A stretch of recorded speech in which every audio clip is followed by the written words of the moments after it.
It's when funny you I said about Barack Obama, because when you're talking about this whole thing and thinking like, man, he's like Obama. oh god, That's what I'm thinking when you say all this stuff. I'm like, man. the moment where we were waiting in the red room before Obama came in, there's like 100 students and all our military mentors as well. And Obama walked into the room and everyone just like the collective like gasp that happened, you know? But one of the moments I will like forever remember. But when I returned back, I remember, like I said, I would visit all my teachers at the end of the year. I went to visit one of my teachers, Mrs. Spencer, who was my 6th grade science teacher, and she gave me a book that she had gotten signed by President Obama like years and years ago. And she like wrote this little note to me and everything. But She gave you a book that Obama signed for her. She gave it to you. She gave me the book that Obama signed for her. And you don't mean like she let you borrow. You mean like she gave it to you, let you keep it? She let me keep it. Yeah. Wow. And so my goal to this day is actually to get it I want to get back to President Obama, to have him sign it and like write about her and then give it back to her. Cause I just think like that, what like just her giving that away to me and what that said to me, like she'd been thinking about me all those years, you know, and just like rooting me on. And like I said, I think it's so unique to have a teacher like that. Man, that is awesome. That is absolutely amazing. Yeah. That's bonkers. Hey guys, Dr. Dale here. Really quick before we start this episode, I want to ask you to support our mission by doing one thing.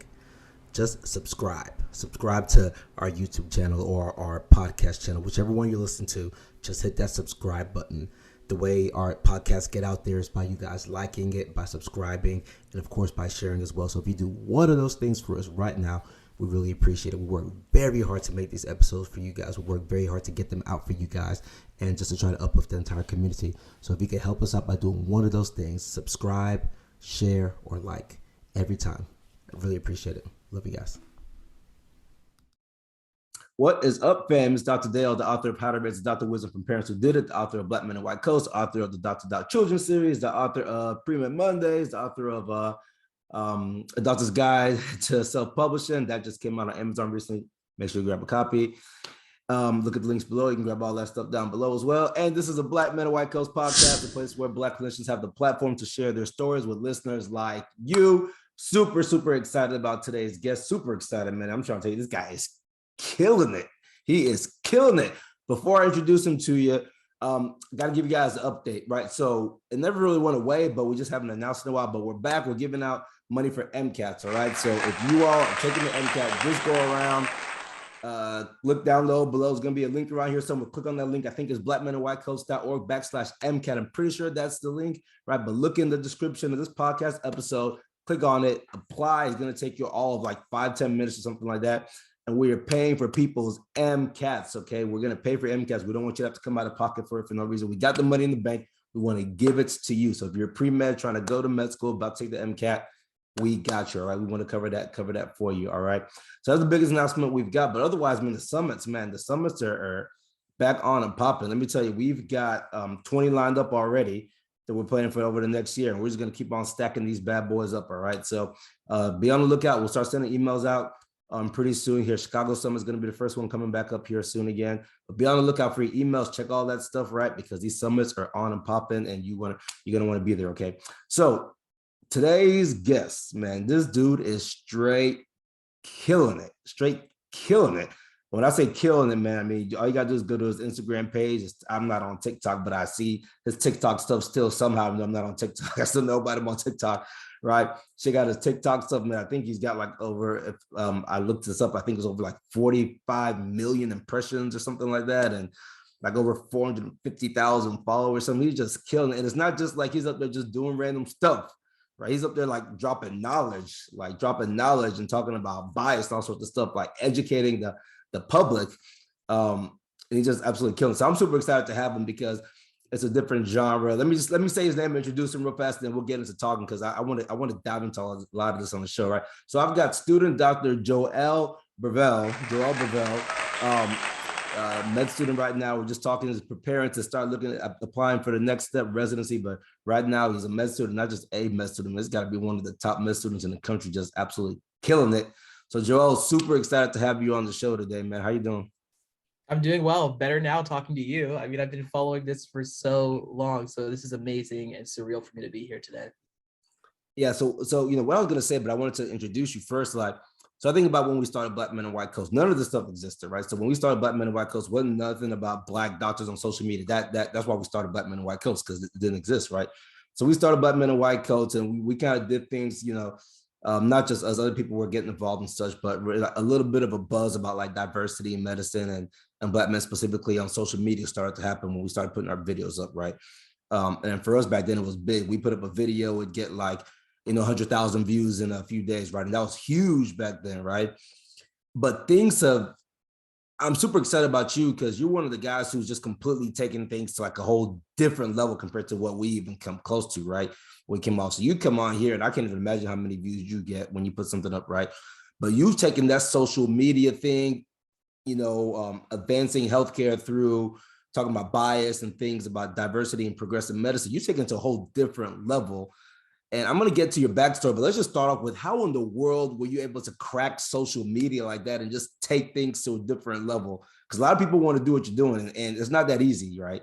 So how were you able to do that? Man, that's a great question. And to this day, I'm still kind of like, this is crazy that like I'm getting so much of a following. As you mentioned, over 400,000 right now on TikTok. And it's like a video I can put out can get anywhere from 100,000 to like, I've had some get like 10 million views, depending on what I'm talking about. But I think it was this mix of things, being in the right exact moment of like, I remember when I started this, it was during COVID. So it was right at the beginning of COVID where people were kind of at home. There was this national conversation of things about Breonna Taylor and George Floyd and Ahmaud Arbery. And I think that last one for me, Ahmaud Arbery, I was 26, 25 at the time, the same age Ahmaud was when I was a second year medical student starting all of this kind of stuff. And so I think all those conversations, people were more willing to have these conversations about like, what does bias look like in the world? And then, oh my gosh, bias exists in medicine. I feel that we think is like totally objective, but yet it still exists in the ways that it's been encoded in our history, and that history continues and impacts today. And so I think what's really resonated with people is it's short form content. It's like everything I do is I try and keep it between 30 to 60 seconds. I think we have this generation of just like short attention spans. It's a new generation now who hasn't heard about a lot of these things, and also even a current generation that doesn't know a lot about these things that exist today, or it's reframing what we believe already about the world. I mean, just yesterday I did a video on keloids and actually diving into and talking about how most people, a lot of doctors, myself included, like as a medical student, believe that keloids are more common in Black populations. But studies show that it actually is pretty common in other populations too. There's a study done in the Swiss, and the rates of like keloids were the same amounts. So that's kind of getting into the nitty-gritties, but things like that are breaking kind of the myth busting, these myths that we believe, and trying to bring and break down how they occur. A lot more to it too, I guess, in terms of like trying to be just creative about it, using trends, bringing this into like a cultural conversation too, making medicine more mainstream, making STEM more mainstream. And then I think as well, just having, because of the work you're doing, a more diverse workforce too, more people interested in this as well, and on trying to figure out how can I be a part of the solution, or what are the problems that exist here right now. Yeah, that's a lot, man. But what you just said is a lot, but even beyond that, there's got to be more to it, right? Like how often you post, when you post things. I'm sure there's a science to it that you've kind of figured out. You want all the secrets? No, I don't. Hey, I don't need the secrets. Like I don't need the secrets, but just to show the viewers that it takes effort on your part, right? It's not as if you just up and posting stuff.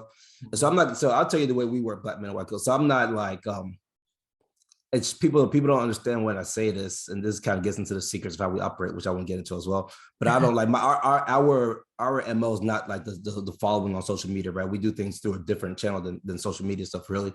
And I don't even know my brother. So Dr. Daniel, shout out to Dr. Daniel. Y'all don't see him, he's behind the scenes. He's the one who posts all the stuff, right? So we're gonna do this little podcast. I'm gonna send it to him. That I don't know what happens to it, right? It pops up on social media. Somebody tags me, then I repost it, right? That's how my social media stuff works. But is the idea that there's work to this stuff that we're doing. It's not like we just make these podcasts and they show up and then they impact people, whatever. Like for you, it's not as if you just like record a video, you post up like, oh, I hope it does well. And you don't have to tell anything. But I want the viewers to understand that what you're doing is actually like work. It's not just like, hey, Joel's out here doing fun. No, you're doing conscious stuff to make an impact, to make a change. And it's work. It's work that you should be credited for, right? It's work you should receive credit for. No, absolutely. And yeah, I was joking about the secrets, but like how it does work for me is I try and post maybe 2 to 3 times a week. On Let me say, you don't have to tell, because this is your thing, so you really don't have to tell. You know what I'm saying? You can keep it all low, let them keep guessing, right? Let them figure it out, right? I don't mind at all, because I think it's all about democratizing that information, right? I've started talking more about how Black creators, like just in general, need to get more visible, because a lot of these apps suppress the information, or suppress that content through the algorithm. And so I think a lot about how do I make sure that content for Black creators as well. It's about kind of knowing the rules of the game. It's about frequency, consistency, and then length of time that's being watched for the videos. So in terms of like my account, I know that I have a following, so I make sure that everything's super accurate. And I think that's a big thing for me. So before the video even goes out, there's probably been 2 to 3 hours of behind the scenes research that goes into this, and a lot of my information is research based. And so I will go and do the studies and look through studies and read through entire studies to say, okay, keloids, like the example I was talking about before. Let's look at this first study from 1961 that was at a Congolese, that was about Congolese mine workers at this random dermatology meeting. Let's connect it to what's happening now on Up to Date, reading through Up to Date, which is what a lot of physicians use in order to understand kind of the up-to-date information for patients, and then merging those two things, and then figuring out how do I bring in images that I can put in the background that are visual, that like connect to this still, and then finding the captions. So actually I write out my scripts word for word before I do it, and I kind of memorize the script, and then I go and record, and so it's one video can take anywhere from, like, if it's a short one, 1 hour, but it can take upwards of like 5 hours, of the research process of making sure that I get it accurate. I have a lot of doctors and nurses and like medical students that are following me, and I don't want to put out more false information. And so I'm super specific about what I put out in that regards. But yeah, in terms of the frequency, I try and do it so it's things that I find interesting myself. I do a lot of series, I think do really well, and it makes it easy for me to understand like what generally I want to post. So some of my favorite series have been about racial biases in medicine.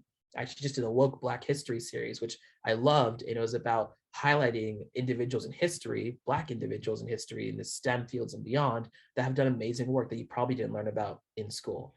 People like Mae Jemison, who's the first Black woman astronaut to go to space, but is also a doctor. And also was a Peace Corps worker, and then also came back and was the first real astronaut to be on Star Trek. All these really cool things that she's done, but most people probably haven't heard of her, right? And really putting stories like that out there. But yeah, it's about the research. It's about making sure that it's accurate, and then it's about trying to find a way to make it engaging through music and imagery in the background.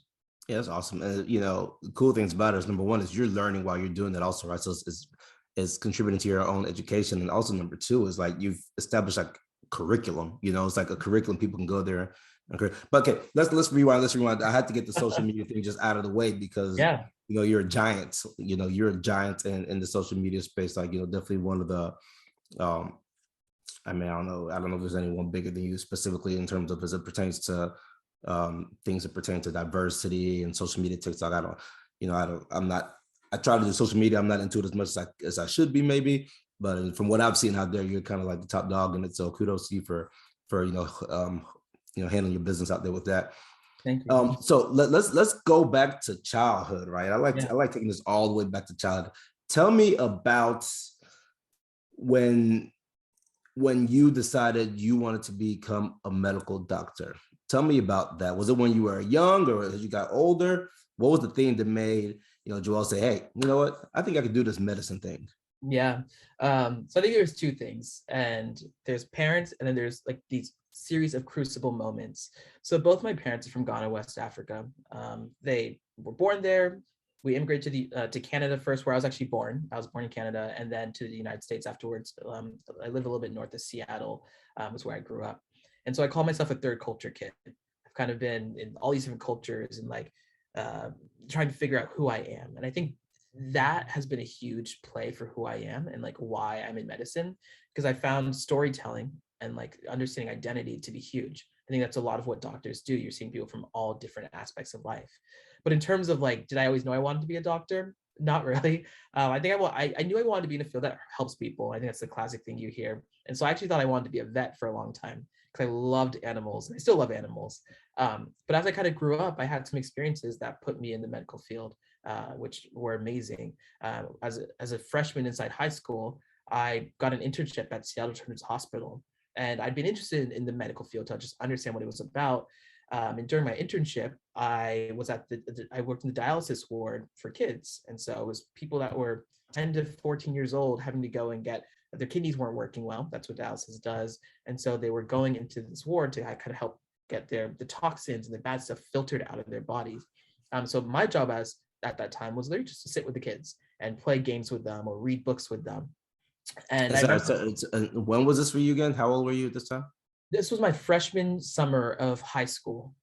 That's pretty cool. High school, yeah. And so these kids, so you're doing this with kids who really aren't, you're not that much older than, really. No, I was probably 14 at the time, working with kids that are maybe 8 to 14 years old. So like some of them that were the same age as me. And I remember that, like looking at people that were the same age as me and saying, oh my gosh, like look at this kid that has to either live in the hospital because they can't go home, but or that is just not too much younger than me that I'm getting to actually help out right now. And so that was an incredible experience for me that summer, of being able to kind of work every day in a hospital and see what it felt like, and getting to ask doctors questions, and ask them like, what is it like to be a doctor? How did you get here? What was your path here? Taking it even a step back though, when I was growing up, my grandma was my main caretaker. She really took care of us while my parents were off to work, trying to make sure that my siblings and I could eat, could live a good life. And in around 6th grade, she ended up going back to Ghana, West Africa, and ended up passing away from malaria. And when she got into the hospital, they told her that she needed to bring her own tubes and things there. And she didn't know that. And so it was kind of this lack of access, this distilled care, delayed care that led to her passing away. And I think that was another moment that really had me thinking a lot about healthcare and how disparities exist in healthcare. And I think like seeing my mom in that moment, just like how anguished she was, and the conversation that came out of that, and just hearing the adults talk about how like this should never have happened, was another thing that even got me thinking about medicine and like how things like this can happen in the medical field and why they happen as well. Let me ask you that so this comes up a lot, and I'm similar in this, my brother's similar in this, where we talk about like grandparents. So, I was born in Nigeria, grew up in America, but born in Nigeria. Yeah. We talk about grandparents having healthcare issues. Mm-hmm. So when you talk about your grandma, I know exactly what you mean, right? Same thing in Nigeria, from my grandparents back then. And that sparked some of us to want to go into the healthcare field. But it's fascinating because that's in a whole separate country. So when that sparks you to want to consider healthcare, is this sparking you to say, hey, I want to go back to Ghana and help in Ghana? Or is it sparking you to say, hey, what contributions could I make here in my local environment? What's really sparking inside of you when you see your grandmother in Ghana? Is it really, I want to be a doctor, or is it, I want to make healthcare in Ghana better? Mm-hmm. I think it's all the above for me. And so after my grandma passed away, actually, my siblings and I were like, how can we honor her memory? What can we do to honor grandma when that she was so amazing, she took care of us so much, and like this is a tragedy, but how do we make something positive out of it? And when we were younger, my grandma actually used to take stuffed animals from my sibling and I's room. And so she would go and like, what did it tell us? We just see suddenly like things were disappearing. We're like, what's happening to it? We learned later on that she was actually taking those items back to kids in hospitals in Ghana when she would go back. And so we actually established a nonprofit in her name.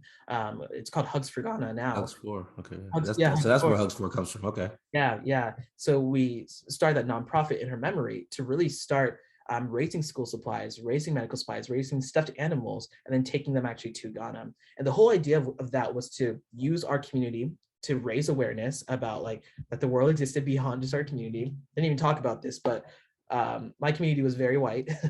I was one of the only Black students growing up regularly all the time. In my school of 2,400 students, there was probably 10 Black students, one of the other Black students being my brother, so I was used to being the only one, but we wanted to like bring some diversity, some culture, some like outside. Let's pause right there real fast. What does used to being the only one mean? What does that really mean? Like, what does it mean for you to, how are you used to being the only one? What are the things that you're feeling, whatever that you get used to? Oh man.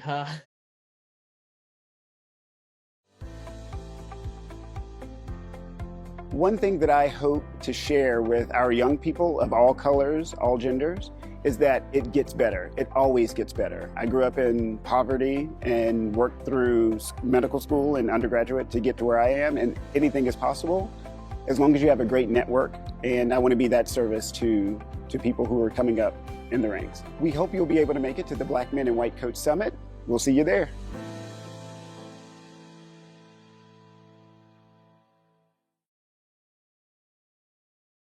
Oh man, lots. So I mean, the negative parts is I get used to being called an Oreo.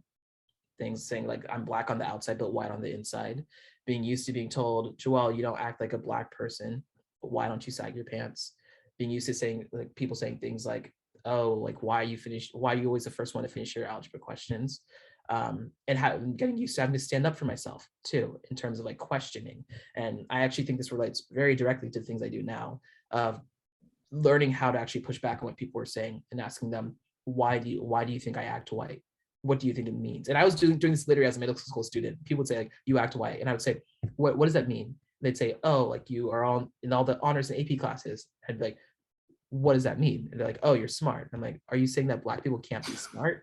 Like, and then they're like, oh no, that's what I meant, not what I meant. I'm like, what do you mean then? They're like, I guess that is what I'm saying. And I'm like, yeah.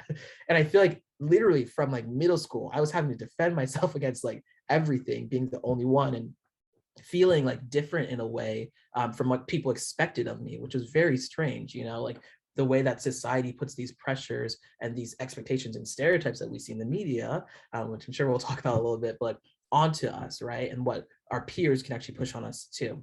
But I think it allowed me to really build up a strong, thick skin against like saying like, pushing back on it and figuring out a way to do it in a nuanced way where I wasn't like getting upset with them, but instead leading them down their own path to understanding what they were saying. It's literally what I do right now, even on social media, right? Like I never get angry with trolls. I never get upset, but instead I try and walk them down the path to ask questions and say, why do you believe that?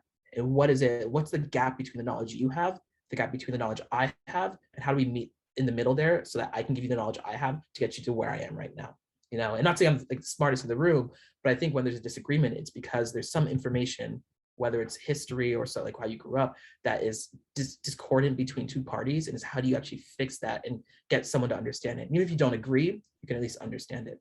So like, I think about that all the time. And I like not too long ago, I had a friend actually reach out who said, hey, I realized I was saying a lot of these things to you, like calling you an Oreo and calling you like saying that you act white. I want to apologize because I didn't realize how damaging psychologically that can be. So this is a friend from like high school or something, or like a young friend?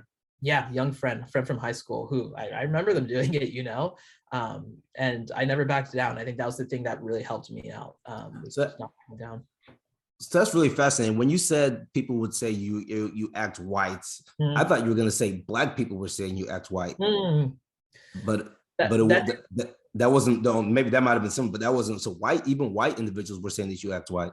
Oh yeah, even white individuals and black individuals said it too, and I would use the same line of thinking because I think it helps too, right? To be like, why do you think these are exclusive to white people? Why does like talking in a certain way preclude you to being white, or why does being student body president preclude you to being white? But like I said, I think it was mostly from white people because that was the community that I was around. But I did do a lot of programs that were with black individuals, and so especially like black students, especially when I did YMCA programs over the summer and things like that at the Meredith Matthews YMCA, which is absolutely incredible. But a lot of the students there would say things like that, especially me coming from a little bit farther north of the city. So were your parents intentional when you did those things, the more, quote unquote black programs? Were your parents intentional about getting you that exposure to both sides? So they wanted you to have the majority white exposure, then, the minority black exposure as well? Yeah. I'm actually not sure how intentional it was. We've never talked about it in that way, but I assume that it was because they found those programs and they made sure that I was a part of it, but they also made sure they put me in a lot of programs that I think they just saw as the like students doing well, being successful doing. So they put me in piano lessons. I've played piano since I was 5 years old. And you still play now? I still play now, yeah. And every time I wanted to quit, my mom would say, "You're not quitting. You're going with it." I played all the way through high school. We did Kumon, which was like this math and reading center, and I hated Kumon. I remember with a passion because it was these math and reading worksheets that you'd have to do every single day, and it would be like 5 or 10 pages. But my dad like never let down, always made sure we were doing it, and if we didn't get it done, we'd sit down with him and finish it and we wouldn't leave. But I know, like, when I was in like first grade, I was reading at an 8th grade level, and I know it's because of those When you were, things. do you say first grade? You're I was reading in at an first eighth grade. grade level? Yeah, I remember I have my little certificates still, but I like loved reading, and I think it was probably because once my dad told me reading is like watching television. You have to make the picture in your own mind. And after that, like changed everything. I was reading so much. He didn't like that I read fiction books only, and so he was always like, read more nonfiction. But I loved fiction books and reading. Do But you still also, love reading? I still, when I get time, I have a whole list of books. I have a whole stack of books right here that I haven't gotten into, but still love reading for sure. I've actually transitioned now to more nonfiction. So I love reading biographies, autobiographies, like leadership books, self-help books, all those types of things. But yeah, I don't know how intentional it was for my parents, but I think they were just trying to figure out, like, as immigrants to this country, what can we put our son into, and both our kids, I have a younger brother, older sister, into, to get them just exposed to as much as possible, and what are people that are doing well in that and doing right now. So what do your what I was gonna ask, what do your siblings do now, but maybe we'll get into that later on. So what other things were you into as a child? Things now what kind of child were you? Were you like a jokester? Were you like just serious all the time? Do you like sports? Do you debate? What other things were you into as a kid? Try to get a Yeah. sense to see your development over the years. Yeah. So I was pretty serious, I think, and that's what my mom's told me, which I'm now more of a jokester, and I think maybe it's been to compensate for that, because I've heard that I was serious for a long time. But yeah, I remember I was a pretty serious kid. I was always good in school. I always got my work done. Loved hanging out with the teachers, strangely enough. So I was the guy that kind of, remember in middle school during lunch, I'd hang out with one of my language arts teachers, Mrs. Skierbeck. I still talk to her to this day. And I would sit with her in lunch and like help her grade papers and stuff and just hang out. And I have a group of friends that would do that. In elementary school, I remember in That is super strange, Joel. That's so strange. It was actually really, she was amazing. Like, I wish, that's the other thing. I had incredible teachers, and to this day, I still go back to all my teachers. I have a group chat with my middle school teachers. Like, what? I know, it's weird, right? Like, I still go back to my school. I still record. Like, they ask me to record things for them and like talk about being a HP Harvard Point alumni. I still do all that because, like, one of the things they did was I would walk down the halls, going to class, and all the teachers would go, Joel Brevel, and just like yell my name every single period as I was going down the hallway. Like, I had, it's strange to say, but I had the most supportive environment from the teachers. And like, I think that's why I got involved in things like student government. And I felt really spoken to. I don't know why, what they saw in me at the time, but they really encouraged me. And so Did they do that for other kids too? Not that I really saw. Like, I don't know what it was. It wasn't one teacher doing that. It was kind of like multiple teachers were doing that. There was a core of teachers who I call the Fab Five, who were like, it was Mrs. Skierbeck, Mrs. Oling, Mrs. Bradley, Mrs. Spencer, and they would, like, Mrs. Lewis, and they would always hang out and like talk to me. And I think it was, as I got to know them more, like, I did student government, so I hung out with the teachers a lot too. Not hung out, but like worked with the teachers a lot too. And I was a student body president, literally from 8th grade all the way until 12th grade. And so that was part of it too, where I really got to know administrators, did a lot of leadership, like knew the vice principal and the principal and the teachers and all that type of stuff. But I don't know what they saw. I mean, I maybe I'll ask them actually after this. I'll text them and be like, what was it that you saw that like made you speak to me so much? Let me know if they tell you. Let me know, because that's pretty cool. Because I mean, it's fascinating thinking that you were one of the few Black, individuals in the school, and your teachers got behind you and supported you, and did all that for you, and and obviously your peers thought highly of you too, right? If you're student body president, right? So as you're saying that, I'm thinking like, man, how can we get that same type of support for everybody? Not even just Black men or whatever, but how can because those are the typical stories you hear about teachers and support. Like my kids' school, I love my kids' school, right? Like the teachers love them, support them, so we get that type of thing.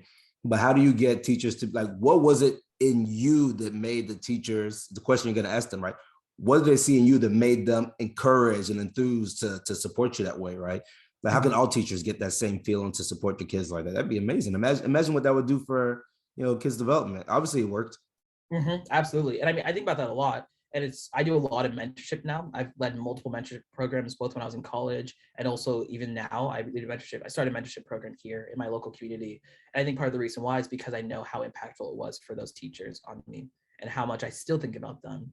Actually, a story I tell is like when I was a senior in high school.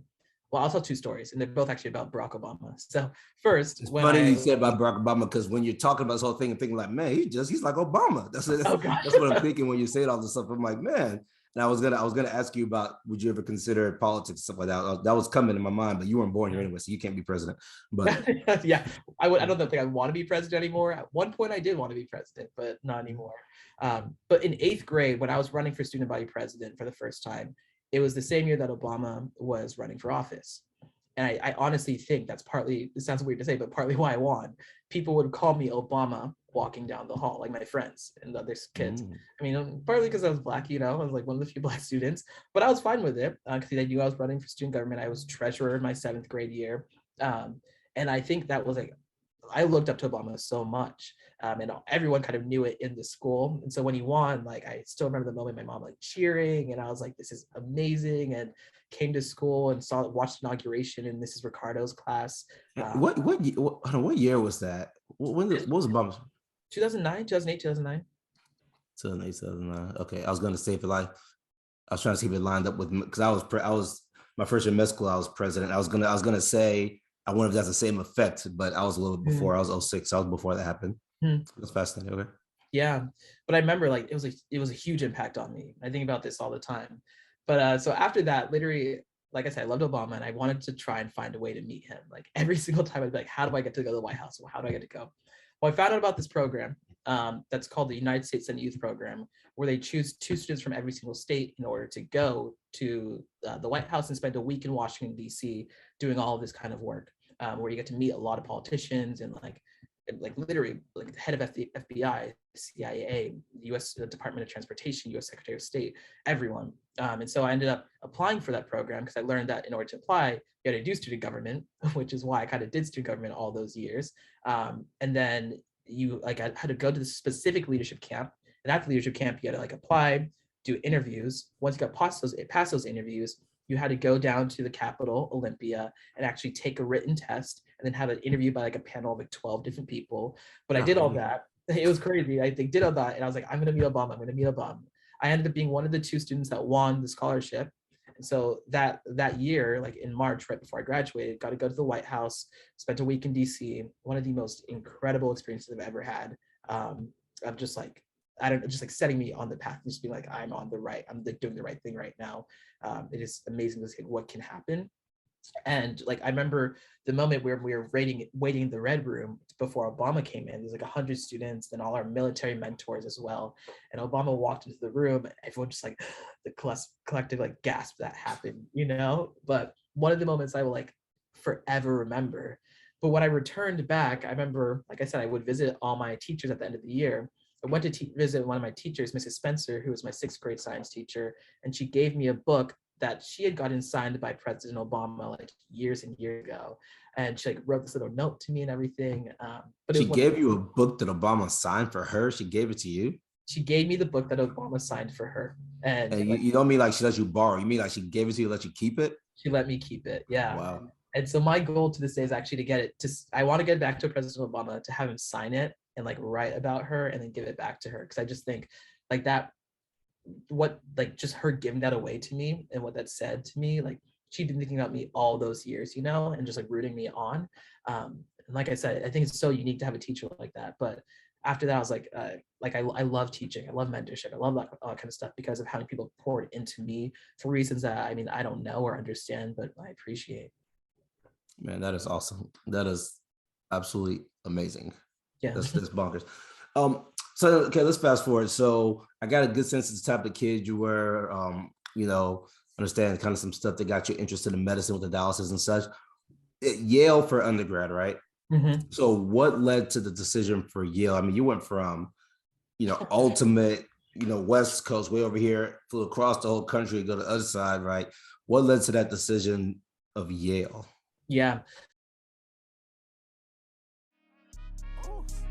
I want them band like a daddy, oh, let's do it like Flyer, I'm kicking flavor, no saga, Hey, I like them blues. I might go Janet like Jackson. I got them options, It's all about progression. Life is like a blessing. Everything a win, loss is like a lesson. Ooh, ooh. Yeah, ain't no time for stressing, I've been really stepping. Ooh, ooh.